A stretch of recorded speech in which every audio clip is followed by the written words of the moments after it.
I'm Dr. Demetrio J. Aguila III.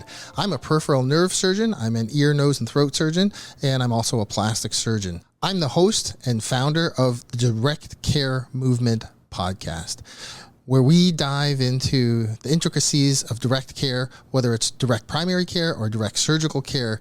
You can find out more about what this movement is and where it's going and where it came from. I'm excited to have on our show today Dr. Dan Paull. He and I have known each other for a number of years now. He's an orthopedic surgeon who has a really unique direct care practice. And actually, in some ways, I wish I'd gotten to know him a little bit earlier, because then I could have modeled my practice after his. But I don't want to steal his thunder. Dan, can you tell us a little bit about yourself? Yeah, thanks, Dr. Aguila, for having me on the show. So, yeah, my background's in orthopedic surgery, and I sort of defected from the system pretty much right after medical training and just kind of started this sort of unique practice. The principles are such that I don't take any insurances. I don't interact with any insurance companies. I don't really interact with any hospital systems. But I was able to take that same knowledge that I learned through my training and really apply it in a unique way. And it's really been quite wonderful over the past 5 years since I've been doing it. That's awesome. So, when you started out, obviously you were still in training and you were thinking about, what am I going to do when I'm done? And you looked at kind of the landscape of medicine and medical practices, and clearly it wasn't your thing. So what inspired you to take the different path? Yeah. So, there's some decisions we make in life that are very thought out and logical. And you can imagine yourself sitting at a table with a cup of tea and being like, hey, this is what I think I'm going to do. And writing out pros or cons. It was not like that for me. So basically it was a lot of calamity. So I finished my orthopedic surgery residency. I took my written boards and I passed it. I started a fellowship in hand surgery, and not to go into too many details, obviously if you're a resident, you can probably read between the lines here, but it was not a positive educational experience. So I'm sitting in fellowship, right? And I'm unhappy, very unhappy. And I'm also looking for a job, and the jobs that I seemed to find were, I would say, abusive at best. Basically, it's old senior partners just bitterly telling me how much money they made in the early 90s and, lowballing everybody. And they just did not seem like good jobs. I don't know what else to say. So those two things sort of combined into this negative ball of energy and kind of forced me off. So I basically quit my fellowship. My wife's from Colorado Springs, and, we're looking to move back to Colorado, which is hard to do as an orthopod because they're all out here. Because if you go to any interviews for orthopedic surgery, you ask people what they like to do. It's all outdoor activities and hiking. So, here we are, and they're all here. And so we just moved out. So I quit my fellowship. We broke our lease, moved out to Colorado. I was living in my in-laws' basement, and I had a friend who started a house call practice down in Miami, which is where I went to med school. And I'm like, man, he doesn't take any insurances. He's traveling around. It was more internal medicine. And I'm like, this guy's happier than anybody I know. And he's doing better financially. I'm like, I think there's something here with orthopedics. I'm kind of in a desperate spot. And I think I'm just going to go for it. So that was about 5 years ago. And in the background, I'm in my own basement now. So I always make that joke, but it's true. I was able to move out and create a successful business with an excellent quality of life. And I get to practice medicine how I want. So that was kind of the origin story.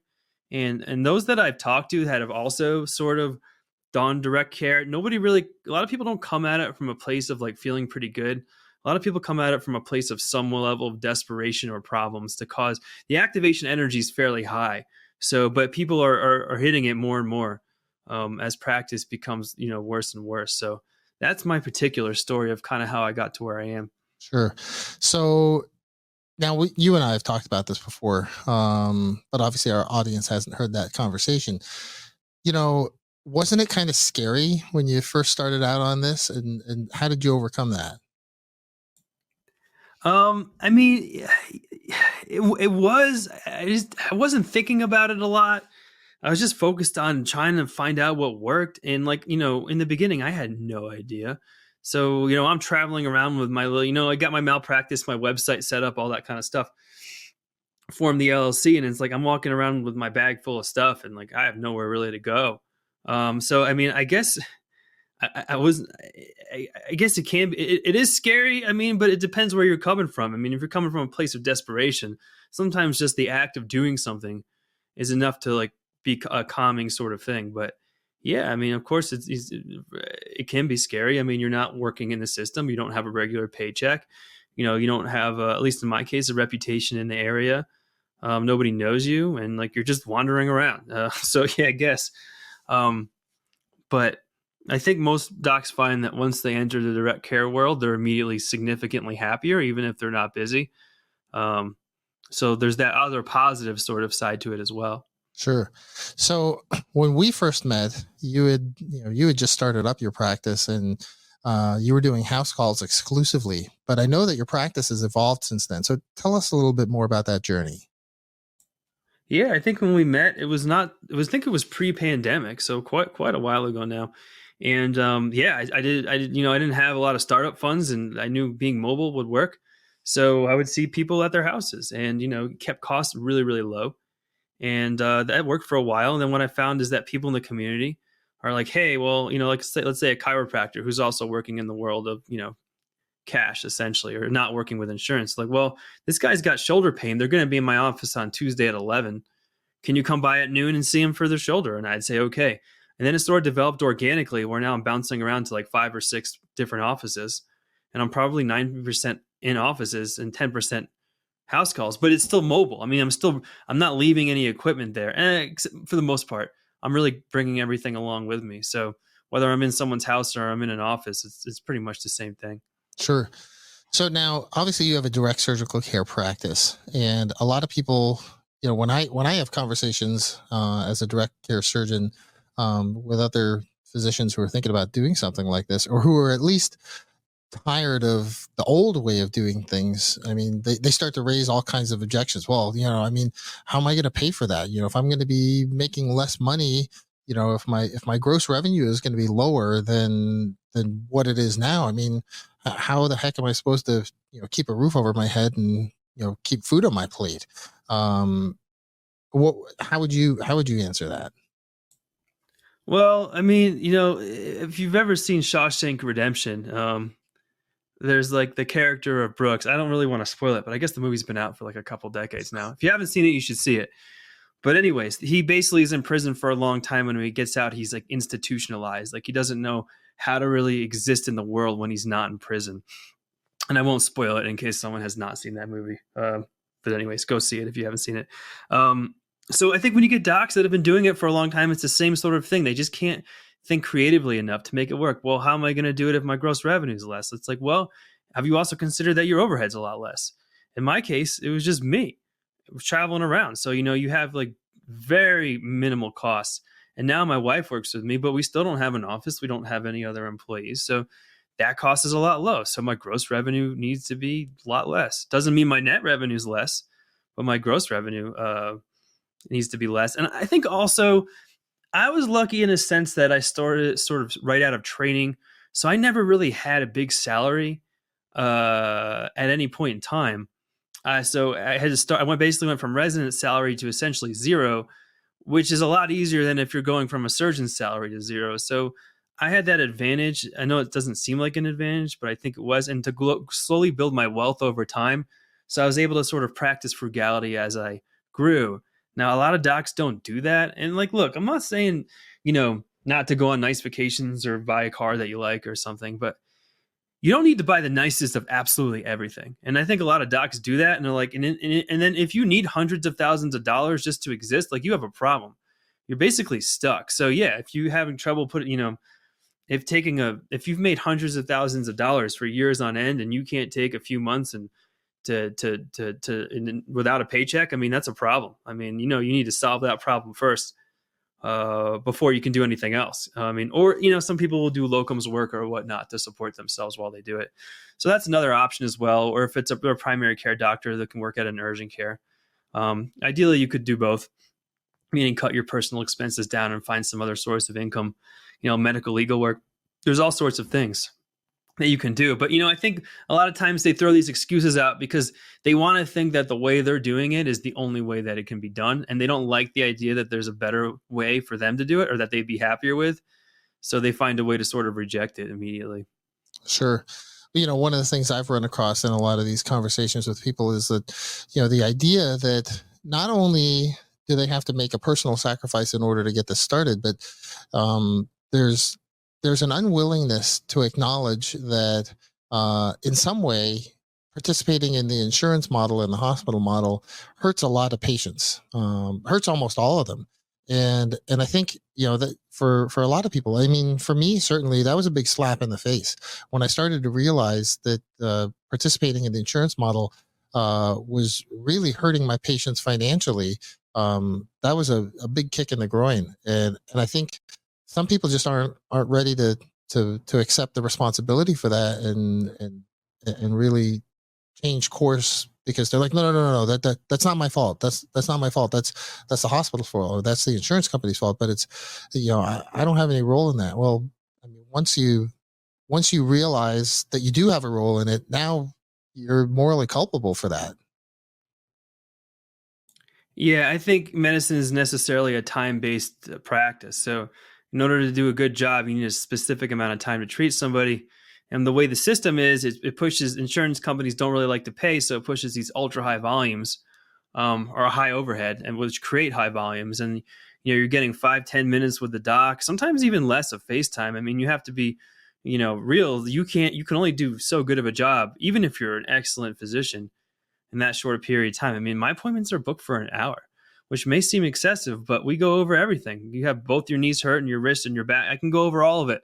I feel like it's a much better visit than it would be, if I didn't have that. So I think that, we're used to training like that. People are used to practicing like that. But I think when you leave a doc to their own devices and give them time, they'll do a better job. Absolutely.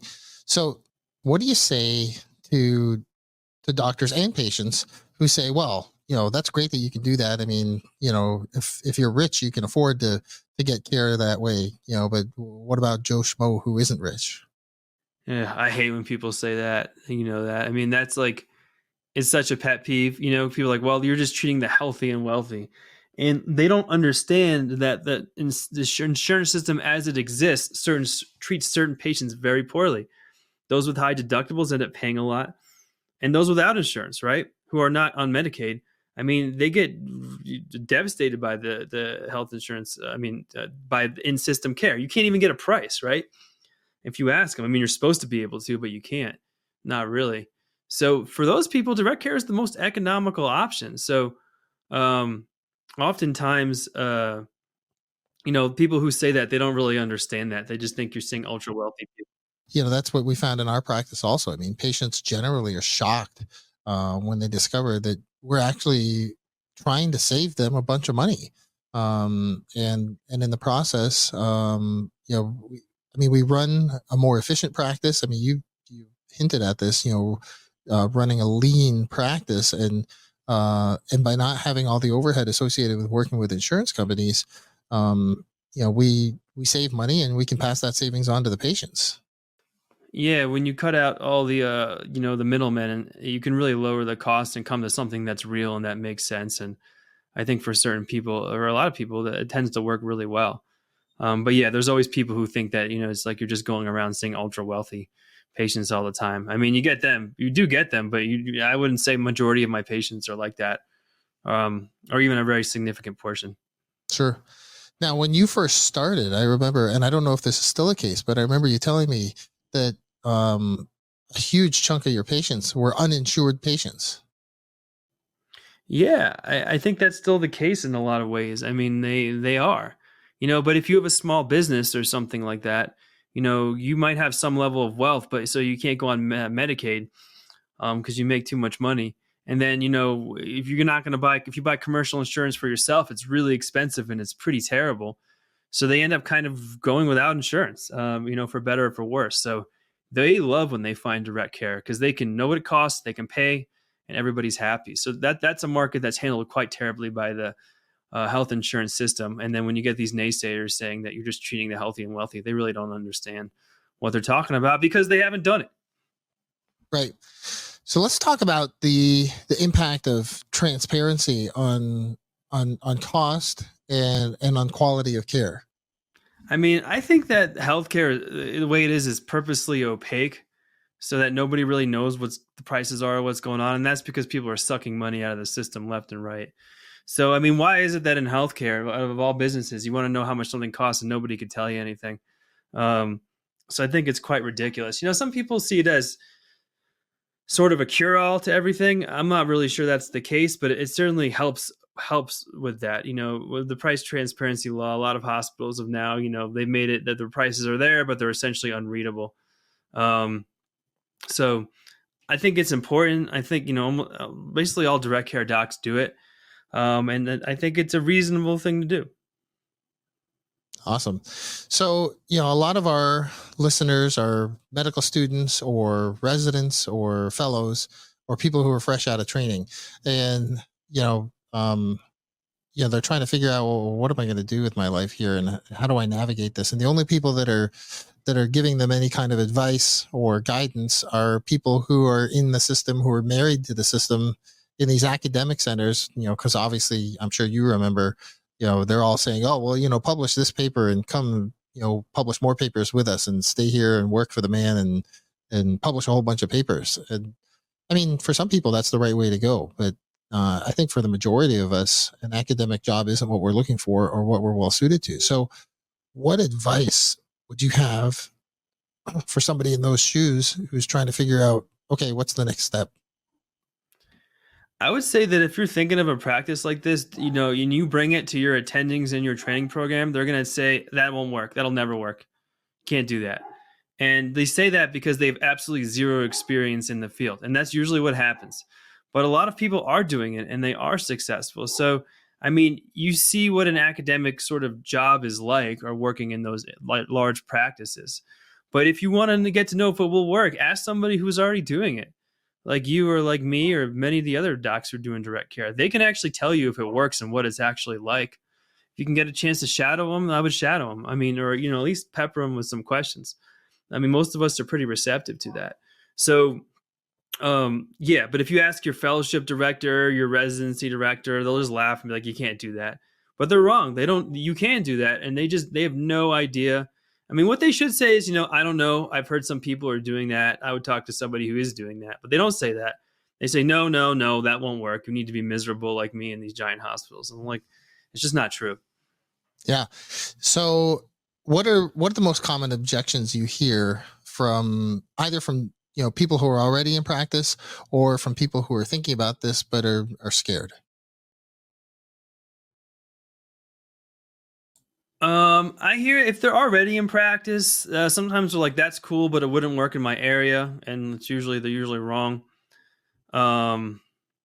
If they're starting off, they seem to be a little bit more open to it, open to doing it. But yeah, it's just basically more of the same. Like that wouldn't work. Like that will never work. Like nobody can do that. And they're just wrong. So we have to tell them like, no, I've been doing it. It's been 5 years and it's growing. And then, some people are like, well, that's pretty cool. I wonder how you do that. But if they're in training, they're usually much more open to the whole idea of it. Sure. So let's say we're talking to a resident or a fellow who's thinking about doing this. What kinds of things should that person be thinking about to prepare for taking a path similar to yours or mine?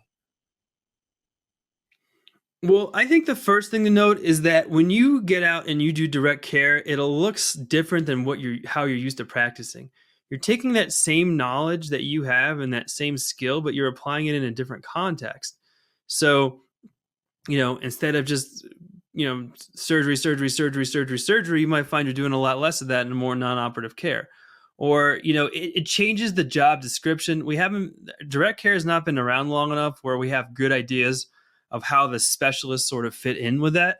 With direct primary care, it's pretty tried and true at this point. So it'll change what you're doing, and that's okay. And that can be good. I mean, you're going to be happy doing it.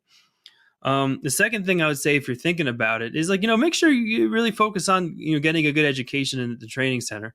And then when you're out, there's ways to do it with minimal startup costs where you can be successful, but you're not going to have that giant salary that everybody sort of gets. So you'll have to plan for that, whether that's by cutting your own costs down significantly or living like a resident for a while, or having to work and do locums or do, work at an urgent care just to part-time to like support yourself or pay your loans while you're going.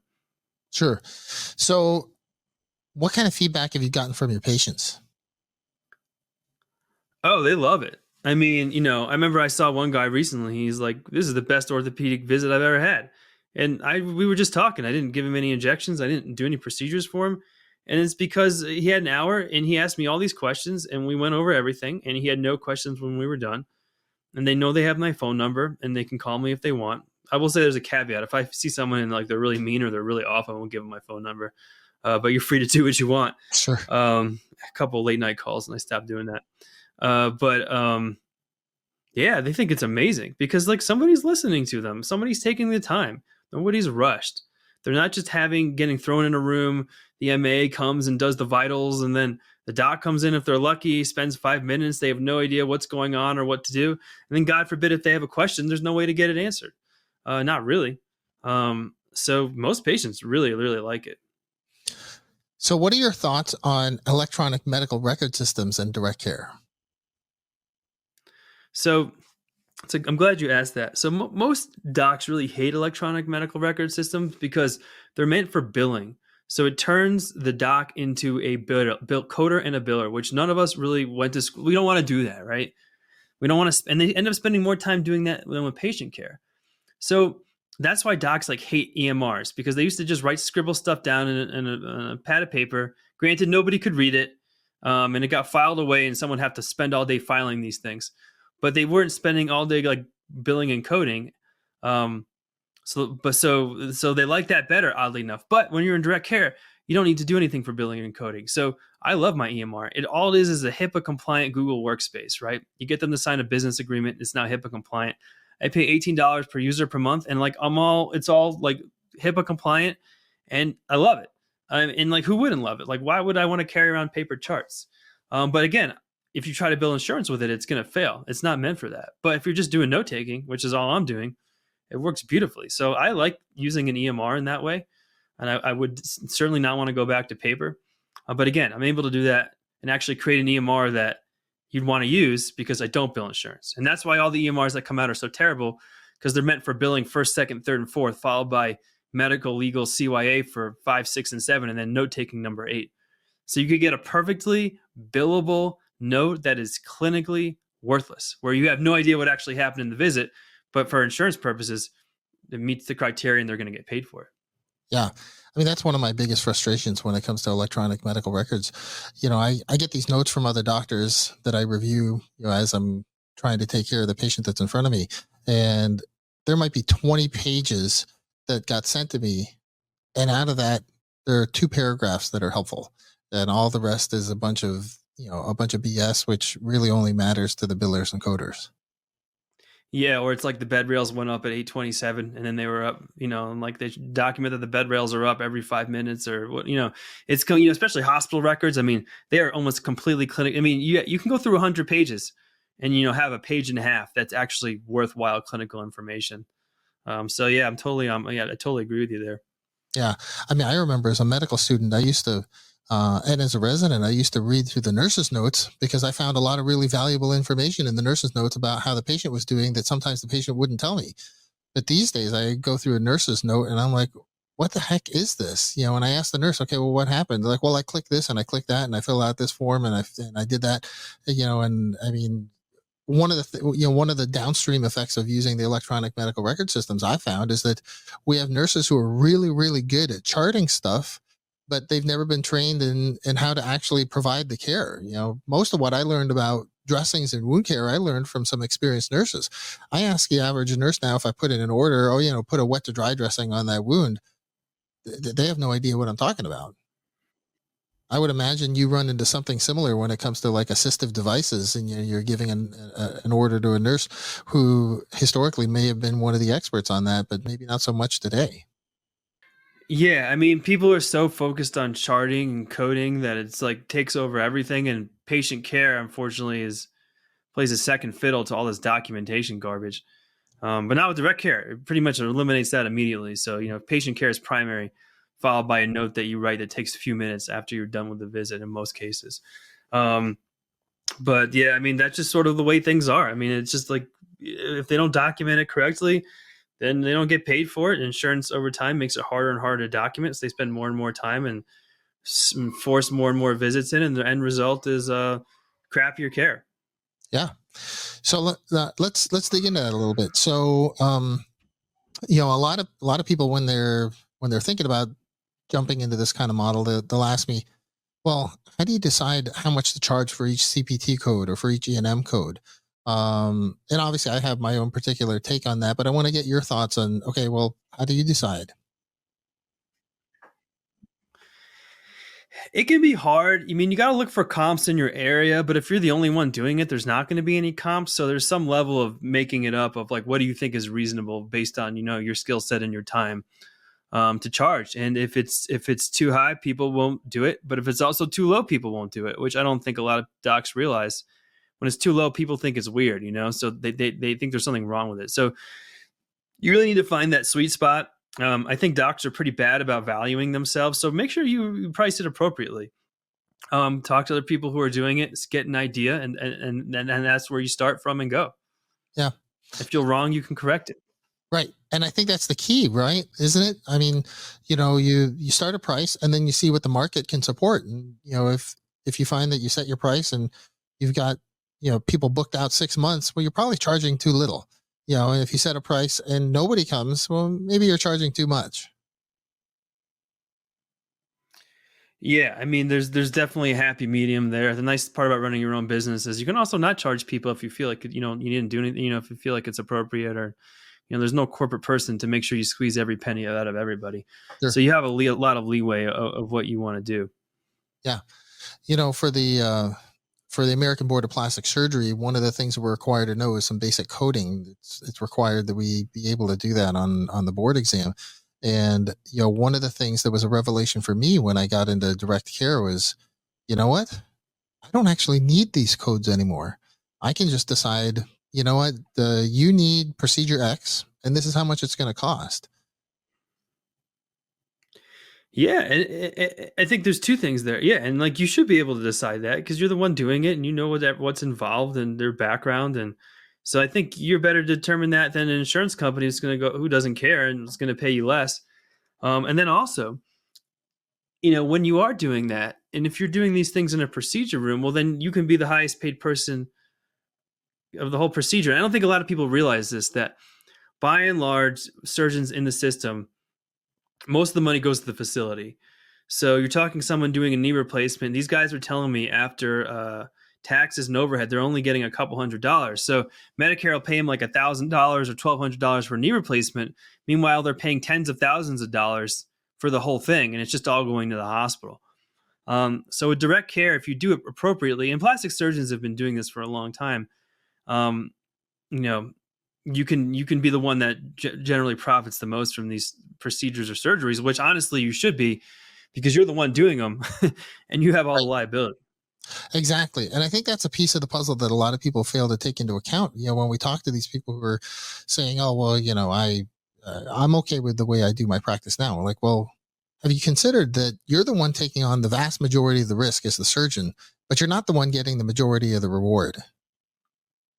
Yeah, and every year it swings, that it keeps swinging more and more in that direction. So every year the surgeon gets a little less, the facility gets a little more. Right. There's times where the whole procedure gets paid more, but it all goes to the facility and the implants and everything like that. So I think at some point these surgeons are going to be losing money with every surgery they do. They keep asking where the bottom is. Like the bottom's not zero. There's no reason for it to be zero. I mean, there is no bottom. So I think they'll probably get to a point where they might lose money with any surgery that they're doing, but they'll still do them, because that's what they do.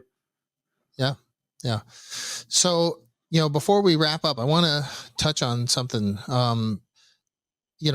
As we mentioned before, a lot of our audience are people that are thinking about choosing this model, or they're at least curious. They want to know more about it. And I know you've developed a mechanism for people to learn how to do this and kind of help them get started. Can you tell us a little more about that? Sure. So I wish I had something when I started, because I had to figure all this out, like every aspect of it, from, making a website, forming an LLC. Where do I find patients? How do I get medical supplies? Like, how do I buy equipment? I mean, there's so many aspects of it that I had to learn by trial and error. And people kept asking me, and someone one day was like, you should make a course. So I did. It's called the Insurance-Free Medical Practice course. And honestly, I wish I had it because it would have saved me a whole lot of time and money starting off. Probably would have saved me over a year of time and certainly money. But now I feel, I might as well put that down and everything I know. So that's what I did. And I give pretty good discounts for residents. I think it's like half off. Again, it's not free. I find that if you give something to someone for free, they don't value it, and they don't use it. So, it shows me that if someone's willing to buy the course, that they're serious about it. Sure. But yeah, insurance-free medical practice. I believe it's insurancefreemedicalpractice.com, or you can contact me at info@easyorthopedics.com, which is my practice, and we can get you that info and that code. But yeah, so I think I wish I had it when I started, but hopefully I can pay it forward. Awesome. So let me ask you this last question for you before we finish up here. If there was one thing that you wish your old self knew before you graduated from residency, one thing that you know now that would have been an amazingly valuable piece of information when you were a resident, what would it be? And what would you say to your old self? I think I would say that the way you see medicine being practiced, you don't have to do it exactly that way. There's other options for you to do it using the same knowledge and skill that you have.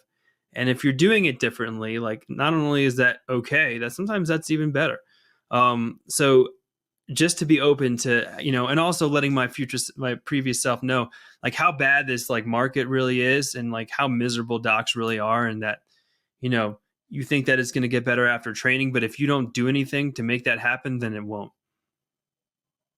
Awesome. Well, thank you for that. I lied. I do have one final question for you. Sure. Would you be interested in coming on for another episode at some point in the future? I mean, there's so much stuff that we could talk about, and obviously we had a limited amount of time, and I think there's more stuff that our audience would be interested in hearing. Yeah, absolutely. I mean, if people find what we're saying valuable, I'm happy to come back on. No problem. Love to do it. Awesome. Thank you for joining us on the Direct Care Movement podcast.